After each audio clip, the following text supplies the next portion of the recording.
This is the collection of some of the sayings given by the most venerable Tamacho Pico.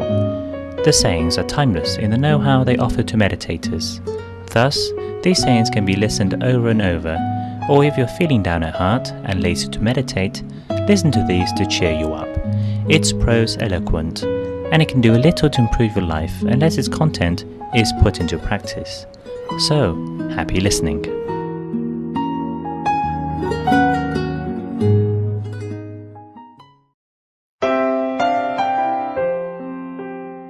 Our goal.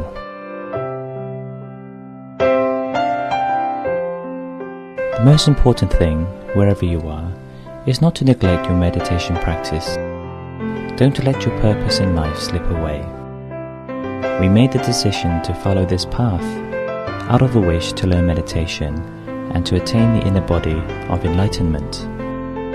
Thus, we should meditate with diligence and fulfill our chosen purpose. Don't harbour expectations in your mind. It's enough not to let your practice get worse. But when you see an improvement, know it has been the result of your consistent effort to maintain subtlety of mind all along.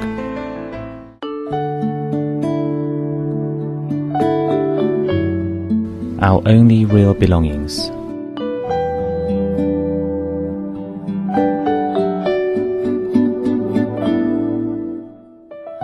There are only two things that really belong to us. One is our mind. The other is the point inside us, which is home to the mind. Mind consists of the function of perception, memory, thought, and cognition. The home for our mind is at the center of our bodies, at a place called the seventh base, which is the trailhead of the middle way inside us. It is this inner path that all the enlightened ones have used to reach nirvana, to attain the source of pure wisdom and to break free of suffering, while gaining knowledge of the reality of life and the world.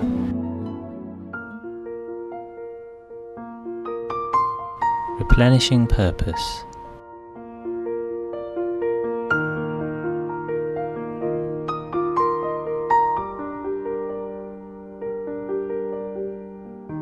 From the first time I started to study Dhamma, I knew I couldn't afford to waste a further moment of my life. I wanted to advance my perfections each and every day. I wanted my inner experience in meditation to progress. I reinforced my commitment day by day, leaving me with constant delight and joy inside. Follow my example. Consolidate your purpose in life. For yourself, and you will find your own spiritual life replenished with determination. The supreme goal.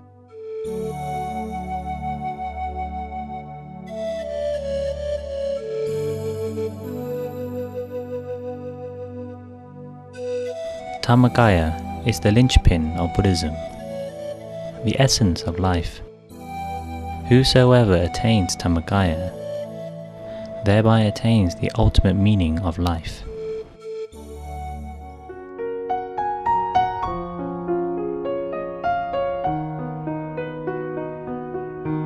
Dying in vain.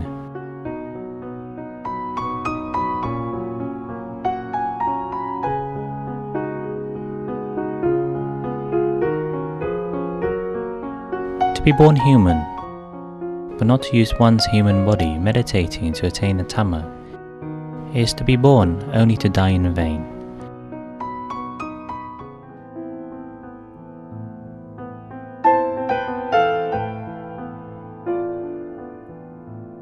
Merely in transit.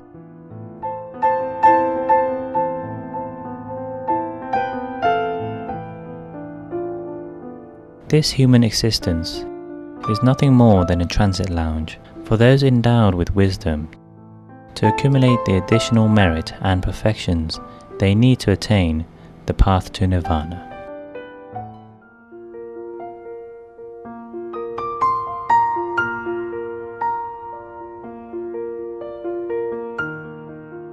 Never enough merit.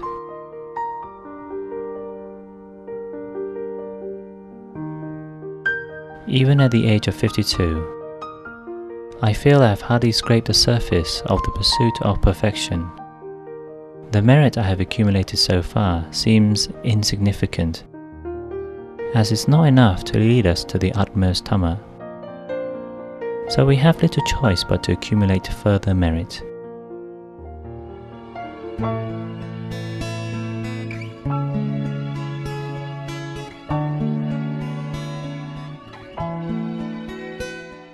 More than you can chew.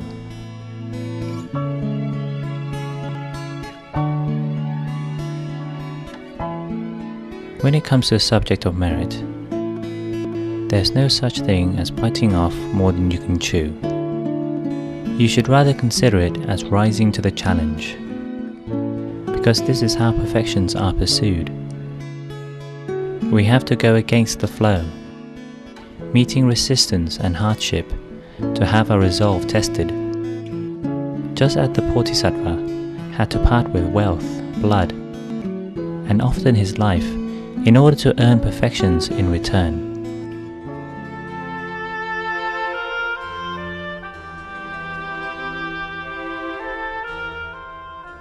No fear in the face of death.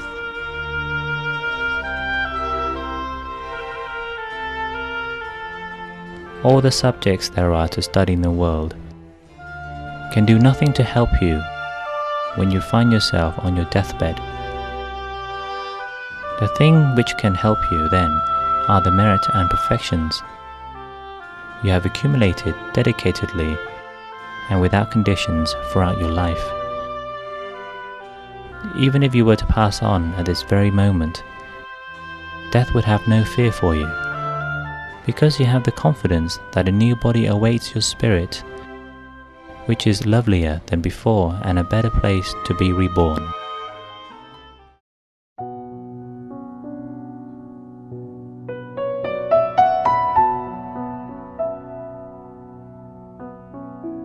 As if today were your last.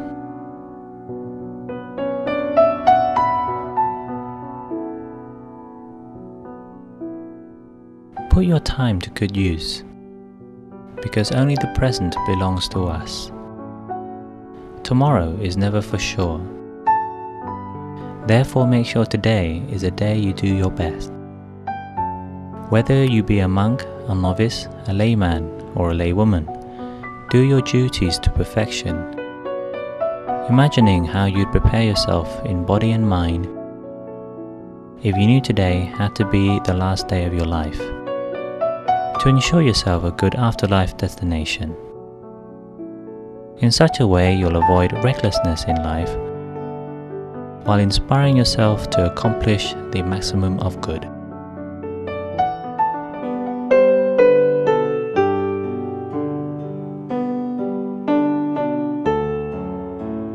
The core of Buddhism.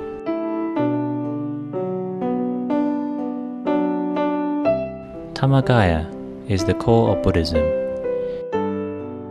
It being vital, we study it to the point we can attain it for ourselves. It was there at the beginning of Buddhism, something which has been revived, rather than some modern invention. The knowledge of it was lost over the ages, because its study and practice fell into neglect. But its truth remains the truth. Its reality is something we can still verify by our own striving in the here and now.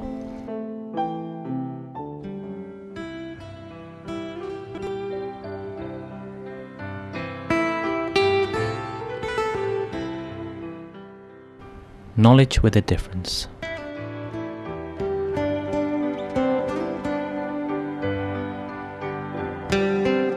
The knowledge coming from the Dhammakaya is crucial for all to know, because the more we know, the purer, the brighter, the more joyful we get, the more fun, pleasure, the stronger the morale we get. It's not like mundane knowledge, where the more we know, the more doubtful, obscure, and burdened we feel. the essence of life. Our body is consistently being eaten away by the influences of suffering, dukkha, impermanence, anicca, and not self, anatta. Thus we cannot afford to waste a single moment, but must apply this deteriorating body to the search for Dhammagaya, the essence of life. Dhammagaya has the opposite qualities to our physical body, as it is of the nature of being truly permanent, nijja, the origin of happiness, sukha, and true self, atta, which is free from the control of Mara, the evil one.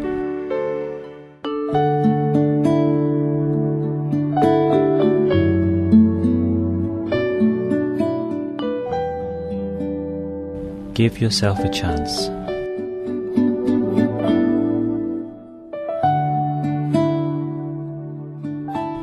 All of you are endowed with great merits, to be blessed with the know-how that can allow you to attain the triple gem inside. The body of enlightenment is the heart of Buddhism, but is to be found inside each one of us. Having taken human birth, if we live out our lives without ever having known or attained the Dhammagaya, we will have wasted our birthright. But having realized our great merits in having the path to Dhammagaya and Nirvana laid out before us, it is up to us to make the time to give ourselves the chance to meditate enough so that attainment can be fully ours. Awaiting discovery.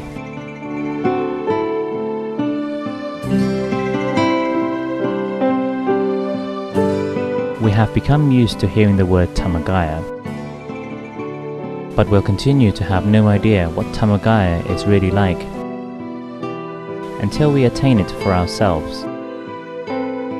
It is thus our mission to go beyond hearsay and prove its existence to our own satisfaction, in keeping with the Buddha's description of the characteristics of his own teachings as Pajatang, to be known only subjectively by the wise.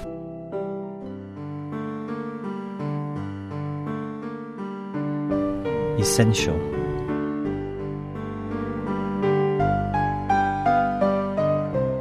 Meditation practice is essential to life. It is what life is all about.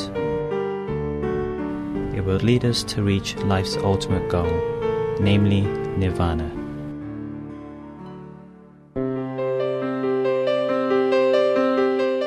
Earnest striving.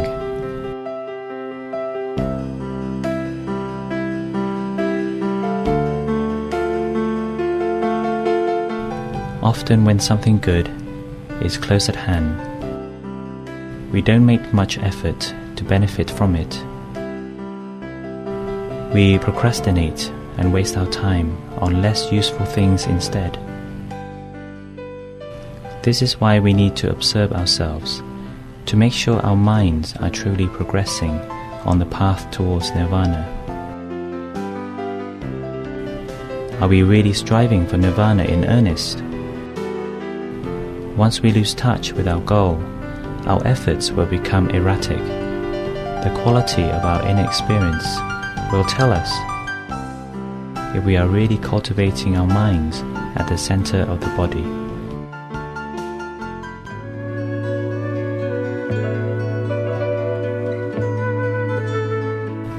One true thing deserves another.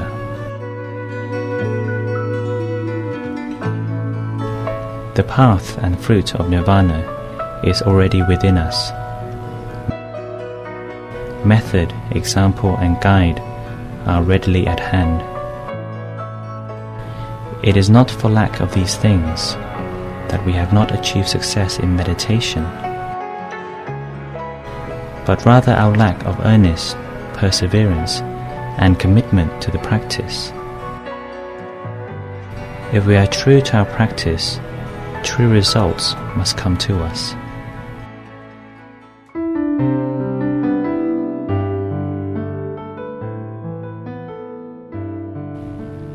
transforming.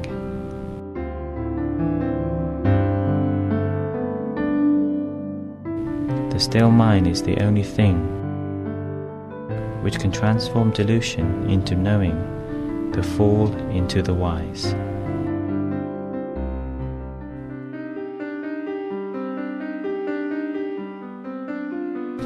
Given the choice.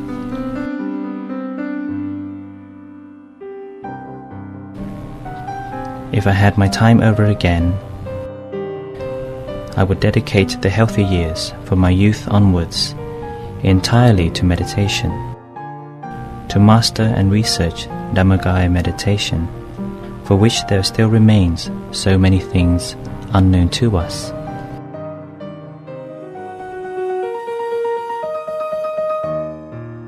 What the world is crying out for.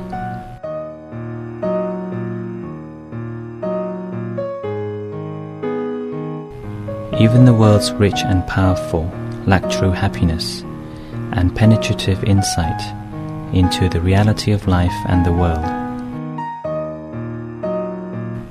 Having practiced thus far, if you are consistently diligent in study and self-training, you have the unique chance to miraculously gain that which even the influential lack.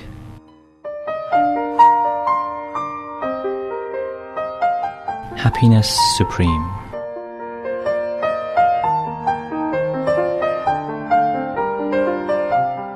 The bliss of enlightenment, the joy arising when one's mind comes to a standstill, excels all other kinds of happiness.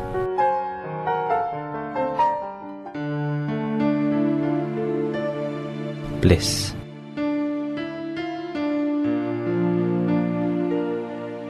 True happiness lies at the center of our body, at the seventh base of the Dhammakaya.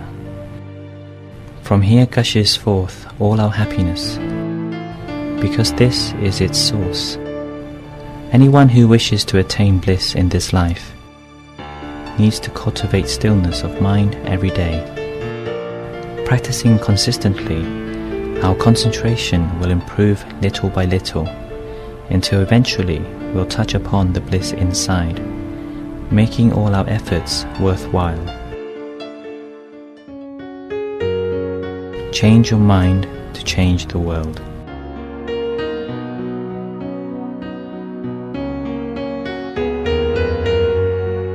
The only definitive way to overcome aggression, selfishness and conflict, wrong view and stubbornness is to uproot the very thoughts, all of these things, from the mind by meditating until we attain Dhammakaya within ourselves.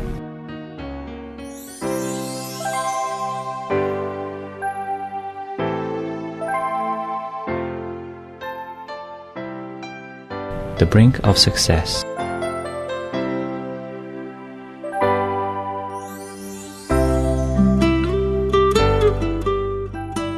Every time we sit cross-legged, with our attention firm and our mind still at the center of the body, although our mind may sometimes suffer sleepiness or wandering, we are already on the brink of 1,000,000% success in attaining enlightenment. All the time. Practice meditation every day. Practice consistently. Don't let a single day go by without meditation, because even one missed day will undermine your attainment.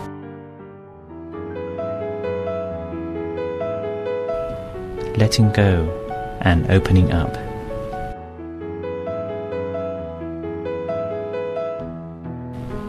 Let go for good all the things that are the foes to progress in your meditation.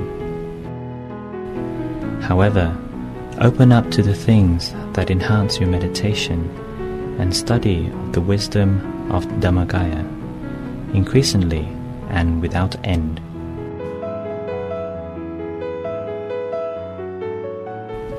Letting go and opening up.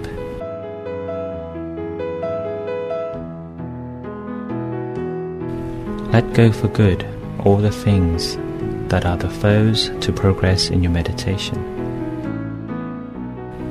However, open up to the things that enhance your meditation and study of the wisdom of Dhammagaya, increasingly and without end.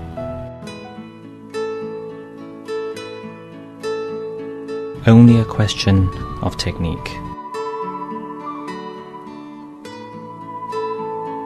All of us have more than enough merits to attain Dhammagaya and the wisdom of Dhammagaya here and now, without having to wait for the next lifetime. With this confidence in the abundance of our merits, all that remains for us to do is to practice in earnest. Don't allow your mind to be distracted. Just meditate according to the proper methodology, and there is no reason why anyone can fail to attain.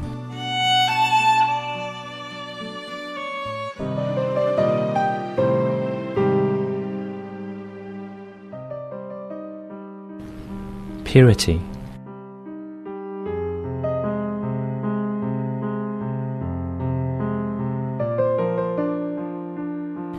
Each time we adopt the half-lotus position, sitting upright, mindfulness firm, with our mind at a standstill at the center of our body, it is then that our mind starts on its journey towards purity. Purity accumulates for as long as the mind stops thinking. No amount of wishing can make us pure in body, speech and mind. Purity happens only when the mind comes to a standstill at the seventh base.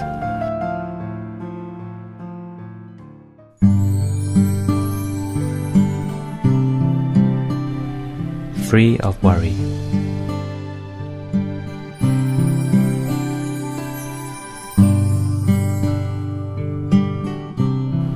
For the mind to be able to reach the utmost Dhamma, it must first be free of worry, with no remaining attachment for things, creatures or people. A mind that is constantly cool and calm, forever clean, pure and radiant, irrespective of whether we're standing, walking, sitting or lying down. This is the mind bound for the utmost Dhamma.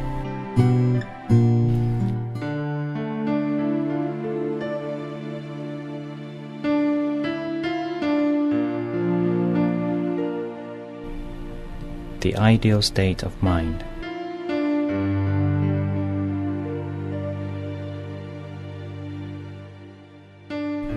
Anytime we feel replete, like we need nothing more from the world than a meditation mat to sit on, a sitting space no larger than a meter square, a sleeping space just twice that size, where we have enough to eat, irrespective of the flavor, where nothing elates or disappoints us anymore, where annoying matters fail to irritate, and no one could provoke us, even if they tried. This is when our mind remains at a standstill and is refreshed the whole time. This is the ideal state of mind, a state destined for the utmost Dhamma.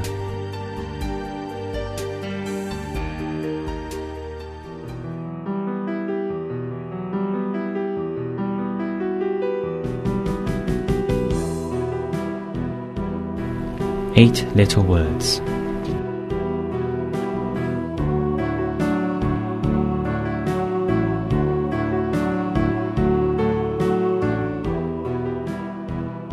There are 8 little words that no one can afford to forget, no matter how often you hear them. They are sacred words that will lead you to fulfillment. Stopping the mind is the secret of success are the priceless legacy of Luang Pu Wat Pak Nam.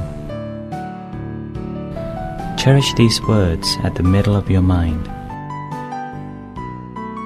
Practice and train yourself to achieve their objective.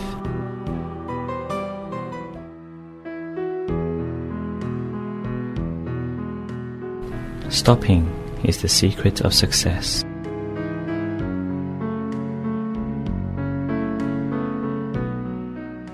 Dhamma is profound but easy to attain if you use the proper way to adjust the mind. If you try to make it difficult, of course it will be difficult. If you try to keep it simple, it will be simple. The proper way is to do nothing. Simply keep our mind at a standstill, at the center of the Buddha image inside, lightly, in stillness and equanimity. Our mind will be drawn inward to become one with Him.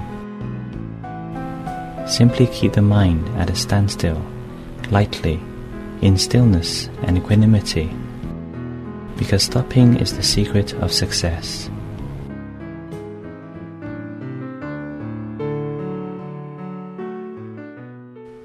Aligned, correct method, optimum effort.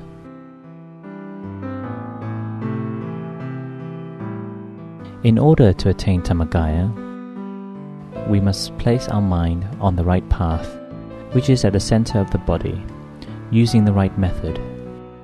When the mind is placed with the optimum effort, the sphere of the initial path will appear to let us know we are on the trailhead of the path to attain Dhammakaya. Thus, aligned, correct method, and optimum effort predict that before long we will be attaining Dhammakaya.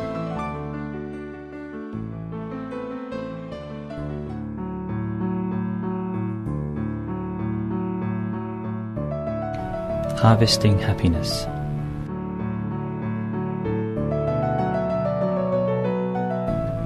Every session of meditation should add to our happiness, encouraging us to meditate further next time round.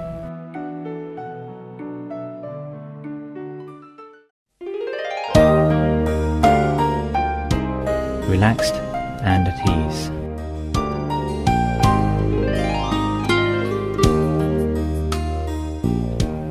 Meditation practice for the attainment of Dhammakaya must be made when you are at ease and relaxed.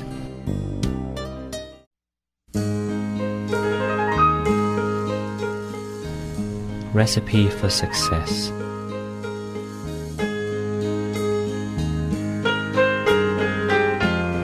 Simply observe whatever arises at the center of the body.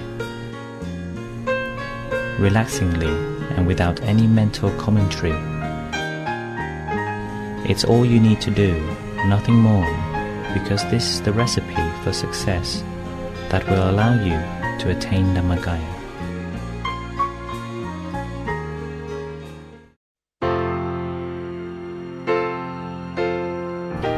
The measure.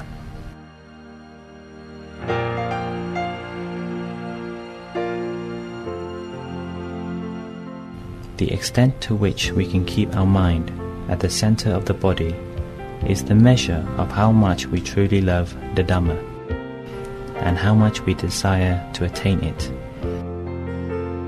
If we let our mind to be distracted, it shows that our commitment to the Dhamma has been compromised, compromising also our potential for results in meditation.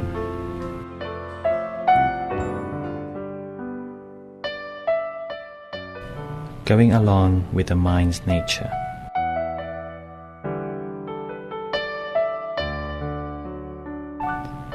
Our meditation practice differs from day to day. Some days we feel like repeating the mantra to ourselves, others not.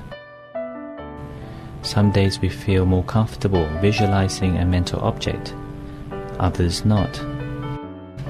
We have to listen to our inner feeling, meditating in the way that comes naturally on each particular day.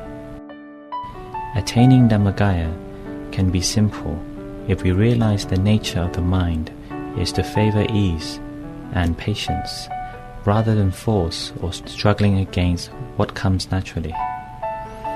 We have to go along with the nature of the mind. That's the simplest principle of practice.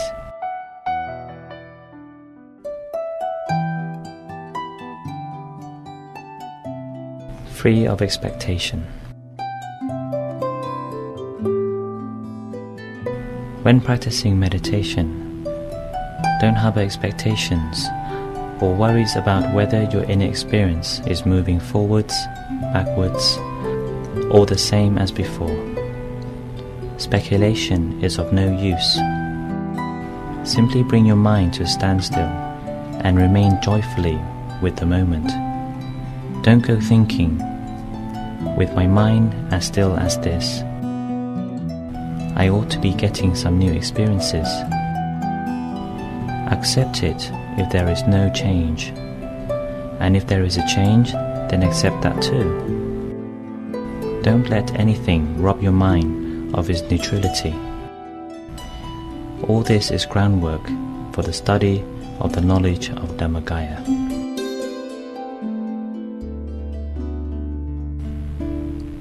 Out of ease comes forth Dhamma. Tension during meditation tells you that you are using too much force, that you have deviated from the proper method. If we were on the right track, the meditation would bring only joy and ease. Never forget that for the entirety of the middle way within us, beginning, middle and end, ease needs to mark every step of the way.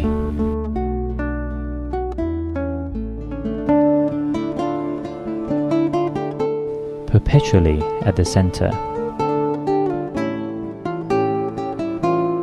I try to help everyone to attain the inner body of enlightenment, but you need to keep your own side of the bargain by gently maintaining your attention at the center of the body the whole time.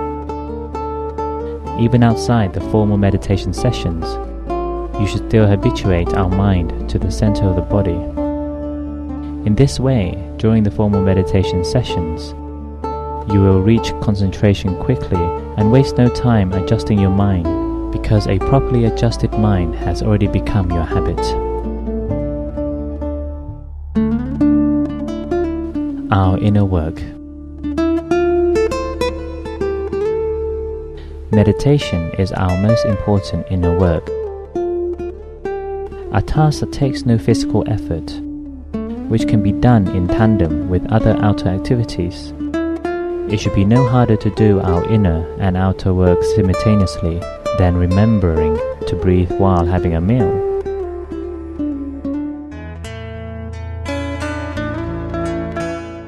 No excuse for excuses.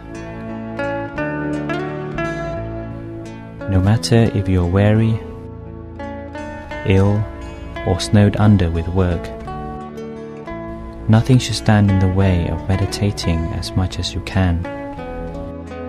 Don't let life events become obstacles or excuses that stand in the way of your meditation practice.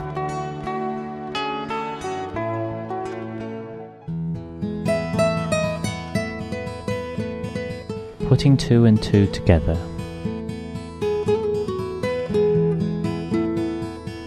Never despair when the going gets tough, nor give in to boredom on the path of pursuing perfection. If you are weary, then rest.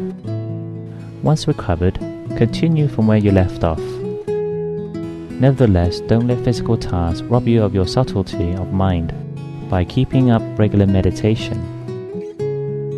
In this way, pursuit of perfection can go hand in hand with our meditation progress.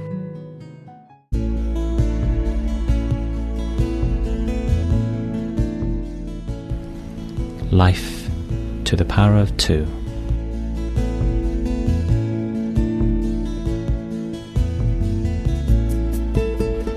In the material world, we have to speed up for our body to reach our destination more quickly.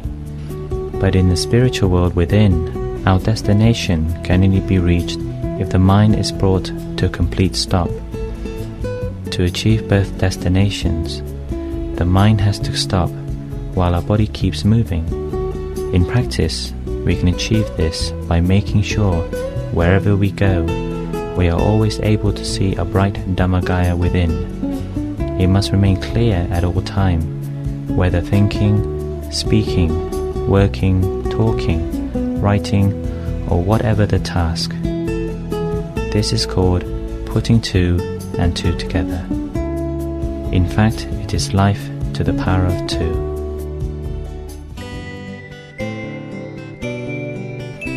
Around the clock.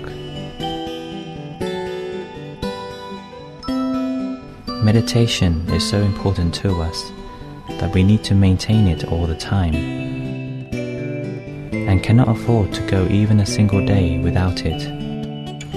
In this respect, we can consolidate our commitment by taking Luang Por Wat Bak Nam, his life's example, goal and ideals, as our inspiration. Because throughout his life, against all odds, he never let himself backslide in his practice.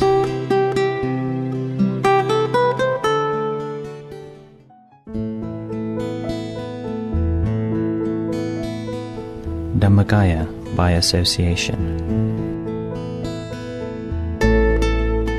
Birds of a feather flock together. If you want to attain Dhammagaya, you have to associate with those who can help you to do this. Such association is the sign that your merits are sufficient, soon to lead you to attain Dhammagaya for yourself.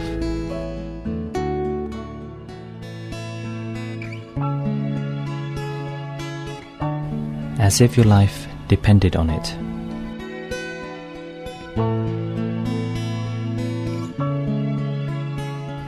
Treat the center of your body with full importance. Neglect it no more than you would neglect to breathe.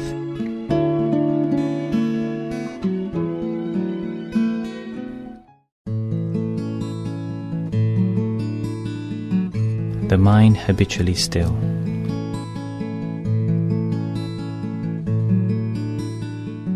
Kunyai was a person whose mind was habitually at a standstill. That's why she could excel in meditation, to the point that Luang Por Wat Bak Nam praised her as being second to none.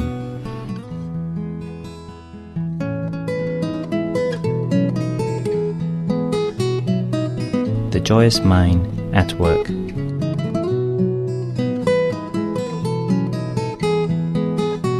Maintain joy in your mind the whole of the time, irrespective of the circumstances. Be careful not to let negativity bruise your mind, and you can have job satisfaction wherever you work. Even though sometimes you'll get orders that aren't fair, don't forget that none of us, not even our boss, has reached an end of defilements, and no one has the wisdom to know absolutely everything that's going on in the workplace. So don't waste your time getting annoyed about it, or allowing it to rob you of your joyous morale. In the Buddha's footsteps. Purify yourselves in body, speech and mind, according to the Buddha's teachings. Follow his example in all things, whatever he did, whatever he was. Just as he was able to break free from the defilements, so too can we be free. Thus heed all the practices he taught, because practicing them will lead us to nirvana.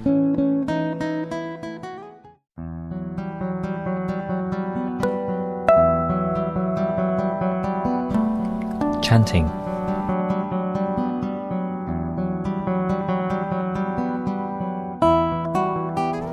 Chanting in homage to the Triple Gem. helps hone our mind towards a state of stillness, which brings meditation attainment more easily within our grasp.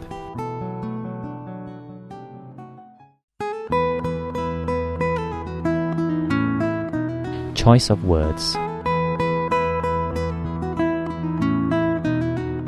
Words that hinder others' stillness and peacefulness of mind should never pass our lips, much less comments that discourage others from practicing meditation. Let us speak instead of things that encourage others' peace and stability of mind, forging morale to do good deeds and meditation without end.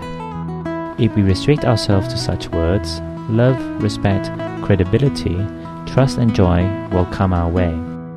Moreover, our own attainment in meditation will become easier as the result.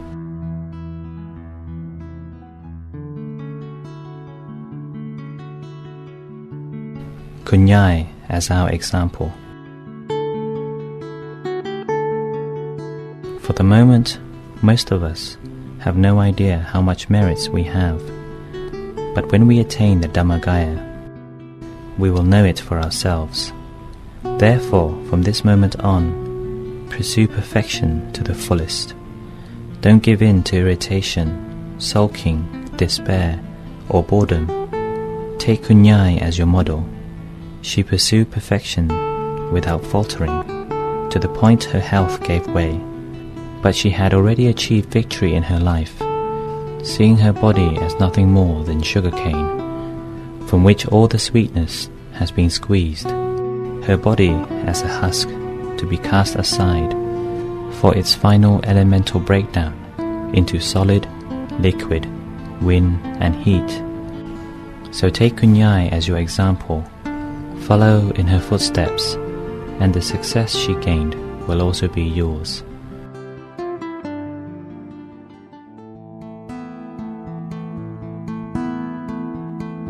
Things worth saying.